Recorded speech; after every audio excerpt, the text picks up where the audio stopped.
السلام عليكم ورحمة الله وبركاته. اللهم صل وسلم وبارك على سيدنا محمد وعلى آله وأصحابه أجمعين.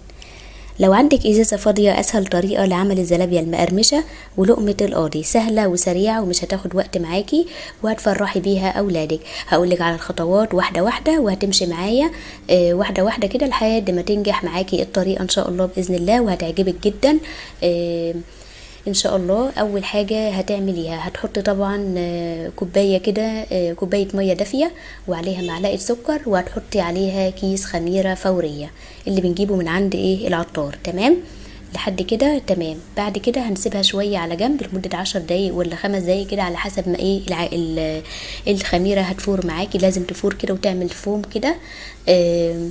طبعا ده كده دليل على نجاح الخميره. لو ما فرتش معاكي تبقى كده الخميره كده بايظه. زي ما انتوا شايفين كميه الفوم اهو اللي عملته الخميره اهو. كده بعد كده هنبتدي دي كمان ميه دافيه، لازم تكون ميه دافيه عشان الخميره تتفاعل معاها وتبتدي تعمل الفوم اللي انتوا شايفينه ده.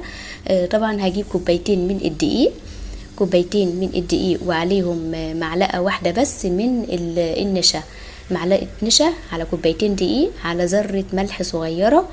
وممكن تحطي كمان معلقه سكر، ممكن او مش ممكن عادي يعني براحتك. بعد كده اهم حاجه طبعا معلقه النشا، لان هي بتدي القرمشه في الاول. انا حطيت معلقتين بس، هي معلقه كفايه. بعد كده بقلبهم في بعض وببتدي اعجن بالمعلقه او بايدك او بالعجان، اي حاجه اللي موجود عندك. بعد كده بتقلبيهم وتعجني بالخميره دي زي ما انت شايفه. وفي الاخر علشان بس المعلقه او اللي انت بتعجني بيه ده يفك منك بس شويه، تحطي عليه معلقتين من الزيت علشان تبتدي ايدك او المعلقه بس تفك من العجين.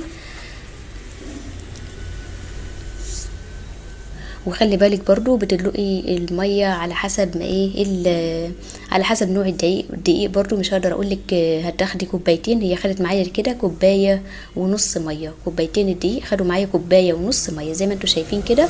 دي كده بعد ما اتعجنت وخلصت هحط لها بس معلقه زيت علشان افك العجينه من المعلقه كده.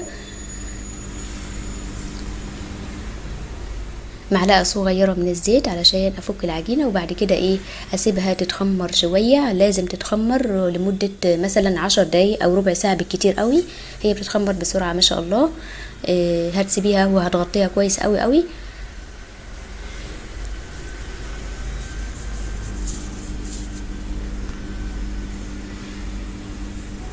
وقت التخمير بيبقى من 10 دقايق ل15 دقيقة، وبتقفلي عليها كده وبتسيبيها. في الوقت ده كمان بتحضري الازازة اللي هتحط فيها العجينة علشان تكوري بيها لقمة القاضي او الزلابية.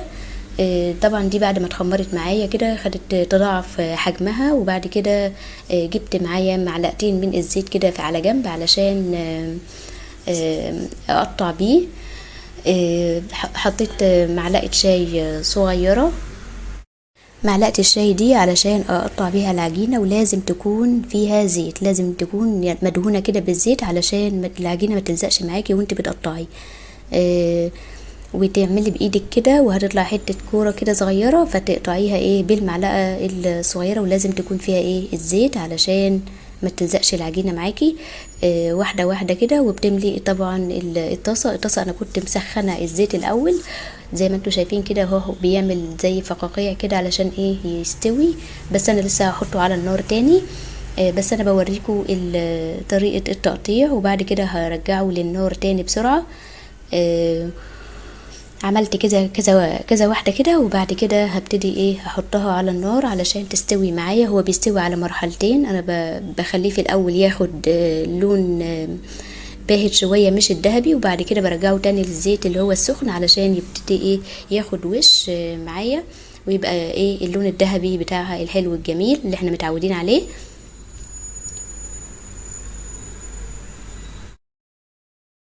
الكمية دي زي ما انا قلت لكم كوبايتين من الدقيق بيكفوا اسرة كمان 5 افراد. عمل معايا طبقين كبار حلوين قوي. ممكن تعمليها الصبح للعيال، الصبح للفطار مثلا، بعد الفطار وكده. ممكن تعمليها بالليل، حاجة يحلوا بيها بالليل كده. بتبقى جميلة قوي قوي وبتفرحي بيها الاولاد الصغيرين. دي كده انا بعد ما مليت الطاسة هطلعها بقى على النار زي ما انتوا شايفين كده. وبعد كده بحطها على النار زي ما انتوا شايفين الطاسة كده اتملت معايا اهو. ما شاء الله يعني كويسة. وده طبق طلع معايا، ودول اخر حبة موجودين معايا كده اهو زي ما انتوا شايفين. ببتدي اقلب بيها، اقلب فيهم بس ما اسيبهمش على النار علشان ما يتحرقوش مني. لازم تقلبي كل شويه كده علشان اهم حاجه بس ياخدوا الوش اللي هو ايه اللون الذهبي ده. هبتدي اطلع اللي استوى، وبعد كده اشوف اللي لسه مستواش واسيبه شويه على النار. وما تنسيش حكايه التقليب دي علشان ما يتلسعش منك على النار. زي ما انتوا شايفين كده اهو قربت اطلعهم خلاص كده.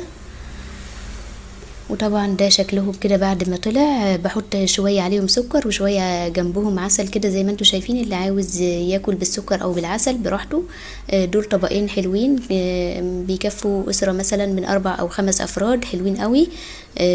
جمال جدا، طريقة جميلة جدا وابتكار. يا رب لو الفيديو عجبك ما تنسيش تضغطي لي لايك واشتراك علشان يوصلكوا كل فيديوهاتي الجديدة ان شاء الله. مع السلامة.